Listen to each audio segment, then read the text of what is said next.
साल 2007 उत्तर प्रदेश में विधानसभा चुनावों का बिगुल बज चुका था और चप्पे चप्पे पर केवल एक ही नाम, एक ही चिन्ह और एक ही पार्टी का डंका था। साफ साफ शब्दों में एक ही नारा सुनाई दे रहा था कि ब्राह्मण शंख बजाएगा, हाथी चलता जाएगा। यह नारा देने वाली थी मायावती, जिनकी बहुजन समाज पार्टी का अब यूपी में नाम चलता था। आलम यह था कि साल 2007 में जब उन्होंने मुख्यमंत्री की कुर्सी संभाली तो विधानसभा की 403 में से 206 सीटों पर इनका राज हुआ करता था। किसी के पास भी इनका कोई तोड़ नहीं था और इसलिए अब मायावती की नज़र प्रधानमंत्री की कुर्सी पर थी।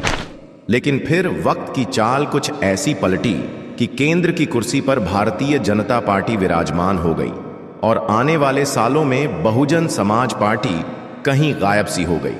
जब मायावती का नाम पूरे यूपी में गूंजता था, अब धीरे धीरे वह कहीं खो गईं। साल 2022 के विधानसभा चुनाव में जब वह अकेले चुनाव लड़ने उतरीं तो सिर्फ एक सीट ही जीत पाईं और 2024 में तो हालात इतने खराब हो गए कि उनका खाता तक नहीं खुला। ऐसे में सवाल यह उठता है कि भारतीय जनता पार्टी के राज में आखिर ऐसा क्या हुआ कि बहुजन समाज पार्टी अपने अंत पर आ गई। खुद को दलितों की सेवक बताने वाली इस रानी की पार्टी खत्म कैसे हो गई और क्या अब हाथी की चिंगाड़ भारतीय राजनीति में कभी सुनाई देगी। साल था 15 जनवरी 1956। जगह दिल्ली का लेडी हार्डिंग अस्पताल। यहां एक लड़की का जन्म हुआ। 15 दिन बाद छोटी सी बच्ची की मां एक साधु के पास गई और पूछा कि बड़े होकर यह बच्ची क्या बनेगी। इस सवाल पर साधु ने भविष्यवाणी करते हुए कहा कि यह बड़ी होकर देश की एक मजबूत नेता बनेगी। यह बात मां के लिए हैरान करने वाली जरूर थी, लेकिन अपनी बेटी के लकी चार्म पर मां को तब विश्वास हुआ जब उसी दौरान बच्ची के पिता का प्रमोशन हुआ। माता पिता को लगा कि यह बच्ची की माया की वजह से ही हुआ और इसीलिए उस लड़की का नाम रखा गया मायावती। बचपन से ही हटकर काम करने वाली यह बच्ची वैसे तो अफसर बनना चाहती थी, लेकिन 1975 में ग्रेजुएशन करने के बाद मायावती ने बीएड कोर्स किया। फिर लॉ करने के लिए वह दिल्ली यूनिवर्सिटी पहुंच गईं। हालांकि यहां भी उनका मकसद संघ लोक सेवा आयोग की परीक्षा पास करके कलेक्टर बनने का था और इसीलिए टीचिंग और लॉ का कोर्स उन्होंने बैकअप के रूप में रखा था ताकि आईएएस नहीं बनी तो भी रोजी रोटी चलती रहे। लेकिन इन सब के बावजूद एक साल बाद मायावती स्कूल टीचर बन गईं और इस दौरान उन्होंने अपने जीवन में कई उतार चढ़ाव देखे। पिता ने उन्हें राजनीति में जाने से रोका, जिसके चलते उन्हें अपने पिता को छोड़ने का दर्द सहना पड़ा, मगर उन्होंने कभी हार नहीं मानी और सफलता की सीढ़ियां चढ़ती चली गईं। उनके करियर में असली मोड़ तब आया जब राजनीतिक गलियारों में उनका एक भाषण बहुत पॉपुलर हो गया। यह बात 1977 की है, जब जनता पार्टी ने जातिगत भेदभाव के खिलाफ दिल्ली के कॉन्स्टिट्यूशन क्लब में एक बैठक रखी, जिसमें बतौर बहुजन समाज की टीम मायावती भी पहुंची। यहां वैसे तो सब ठीक था और मीटिंग चल रही थी, लेकिन एक बात मायावती को खली और वह यह कि रायबरेली से इंदिरा गांधी को चुनाव हराने वाले राज नारायण अपने भाषण में कई बार दलितों के लिए हरिजन शब्द का इस्तेमाल कर रहे थे। ऐसे में जब मायावती मंच पर आईं तो उन्होंने साफ साफ कह दिया कि हरिजन शब्द अपमानजनक है। सरकार के एक मंत्री ने इस शब्द को बार बार कहकर दलितों का अपमान किया है। यह सम्मेलन जो जातिगत भेदभाव को खत्म करने के लिए किया गया है, वह एक मजाक बनकर रह गया है। 20 साल की इस लड़की के भाषण ने वहां मौजूद दलितों में बिजली दौड़ा दी। इसी दौरान राज नारायण को हटाओ, जनता पार्टी को हटाओ के नारे गूंजने लगे। इस बीच यह भाषण कार्यकर्ताओं के जरिए कांशीराम तक पहुंच गया। वह उन दिनों पढ़े लिखे दलितों को अपनी all India backward minority communities employees federation यानी दलित, पिछड़े और मुस्लिम वर्ग के सरकारी कर्मचारियों के संगठन से जोड़ने का काम कर रहे थे। ऐसे में जब उन्हें मायावती के बारे में पता चला तो उन्होंने इस लड़की को अपनी पार्टी से जोड़ने का मन बना लिया। इसी फैसले को हकीकत बनाने के लिए उन्होंने मायावती तक पहुंचने की कोशिश की। यह रात करीब 9 बजे की बात थी। हर दिन की तरह मायावती रात का खाना खाने के बाद पढ़ने बैठ गईं। उनके माता पिता और भाई बहन सोने की तैयारी कर रहे थे। इसी बीच किसी ने उनका दरवाजा खटखटाया। मायावती ने दरवाजा खोला तो देखा कि एक अधेड़ उम्र का शख्स गले में मफलर लपेटे खड़ा था। यह शख्स कांशीराम थे। उन्होंने मेज पर रखी चारों तरफ फैली किताबों की तरफ इशारा करते हुए मायावती से पूछा, इतना पढ़ लिख कर क्या बनना चाहती हो? मायावती ने जवाब दिया, मैं कलेक्टर बनकर अपने समुदाय की सेवा करना चाहती हूं। तभी पीछे से उनके पिता प्रभुदास बोल पड़े, मैं चाहता हूं कि मेरी बेटी अफसर बनकर दलित समुदाय का गौरव बने। कांशीराम ने मायावती से कहा, तुम बहुत बड़ी गलती कर रही हो। हमारे समुदाय ने कई कलेक्टरों और अफसरों को जन्म दिया, लेकिन हम धन के नेता नहीं ला सके जो इन कलेक्टरों और अफसरों को सही रास्ता दिखा सके। मैं तुम्हें इतना बड़ा नेता बनाऊंगा कि तुम्हारे सामने कलेक्टरों की लाइन लग जाएगी। कांशीराम से मुलाकात के बाद मायावती ने संघ लोक सेवा आयोग की तैयारी करना छोड़ दिया और बामसेफ के कार्यक्रमों में जाने लगी। हालांकि प्रभुदास नहीं चाहते थे कि उनकी बेटी राजनीति में उतरे, लेकिन मायावती धीरे धीरे पिता की बातों को नजरअंदाज करने लगी। वह हर छोटा बड़ा फैसला कांशीराम से पूछकर ही करने लगी थी। एक दिन गुस्से में प्रभुदास ने मायावती से कहा, तुमने मेरी बात नहीं मानी और कांशीराम का साथ नहीं छोड़ा तो मैं तुम्हें घर से निकाल दूंगा। प्रभुदास को लगता था कि मायावती अविवाहित होने के चलते घर छोड़ने का फैसला नहीं करेंगी, लेकिन उनका अंदाजा गलत निकला। मायावती बिना कुछ कहे अपनी सैलरी से बचाए पैसे और कुछ कपड़े लेकर घर से निकल गईं। मायावती कांशीराम के किराए के कमरे पर रहने लगीं और वे कांशीराम की इतनी प्रिय बन गईं कि बाद में कांशीराम पर मायावती को आगे करने और सीनियर नेताओं की अनदेखी करने के आरोप लगने लगे। इसी दौरान सन 1984 में कांशीराम ने बहुजन समाज पार्टी यानी बीएसपी की नींव रखी। इसी साल मायावती ने टीचर की नौकरी छोड़कर बीएसपी की ऑल टाइम मेंबरशिप ले ली और यहीं से उनके राजनीतिक करियर की शुरुआत हुई। कांशीराम कहते थे कि पहला चुनाव हारने, दूसरा हरवाने और तीसरा जीतने के लिए लड़ेंगे। इसी रणनीति को ध्यान में रखते हुए सन 1984 में मायावती ने कैराना लोकसभा सीट से चुनाव लड़ा। वे साइकिल पर बैठकर चुनाव प्रचार करती थीं। हालांकि इंदिरा गांधी की हत्या के बाद कांग्रेस की लहर में मायावती हार गईं और उनकी पार्टी भी कोई सीट नहीं जीत पाई, लेकिन उन्हें पता था कि वे फिर चुनाव लड़ेंगी। सन 1985 में उन्होंने बिजनौर से और 1987 में हरिद्वार से चुनाव लड़ा। इसके बाद 1989 में जीतने का लक्ष्य उन्होंने तय किया। यह साल मायावती और बीएसपी दोनों के लिए खास रहा। इसी साल मायावती बिजनौर से लोकसभा चुनाव लड़ी और 8000 वोटों से जीत गई।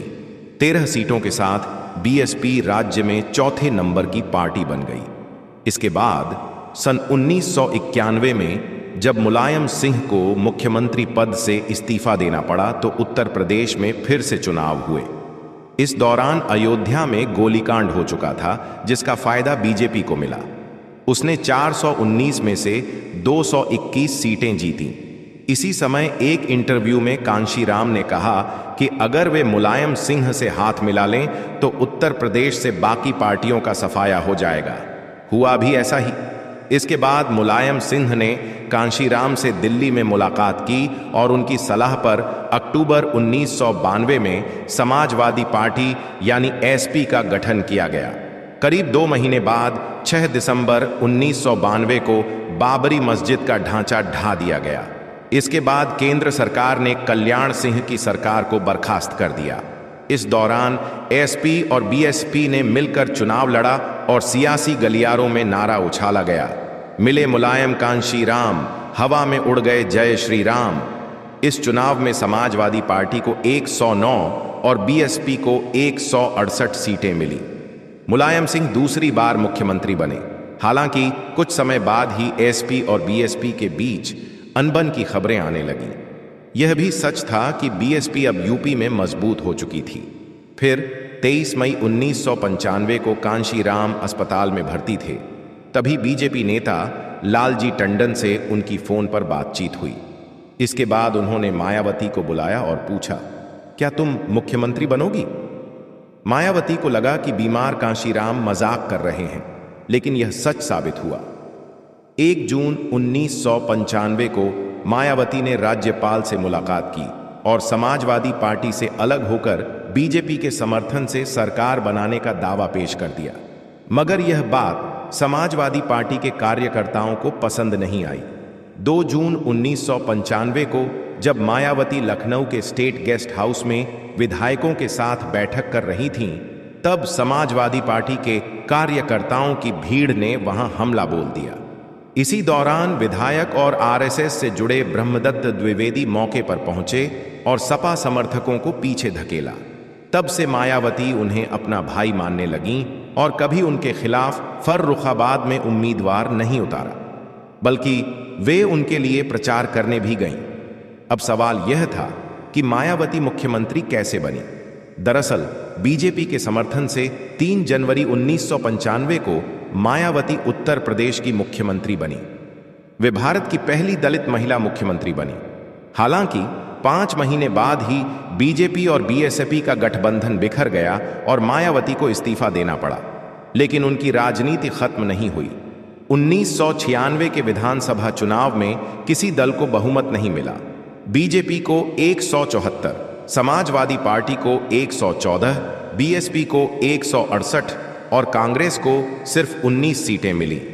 बीजेपी के लिए मुलायम सिंह के साथ जाना मुमकिन नहीं था और गेस्ट हाउस कांड के बाद मायावती और मुलायम का मिलना भी नामुमकिन था। ऐसे में राज्य में राष्ट्रपति शासन लग गया। करीब 1 साल बाद बीजेपी और बीएसपी के बीच गठबंधन हुआ और मुख्यमंत्री बनने का फॉर्मूला तय हुआ। अप्रैल 1997 में मायावती दूसरी बार उत्तर प्रदेश की मुख्यमंत्री बनी, लेकिन 6 महीने बाद जब बीजेपी के कल्याण सिंह को मुख्यमंत्री बनाने की बारी आई, तो मायावती ने यह कहते हुए समर्थन वापस ले लिया कि वे दलित विरोधी हैं।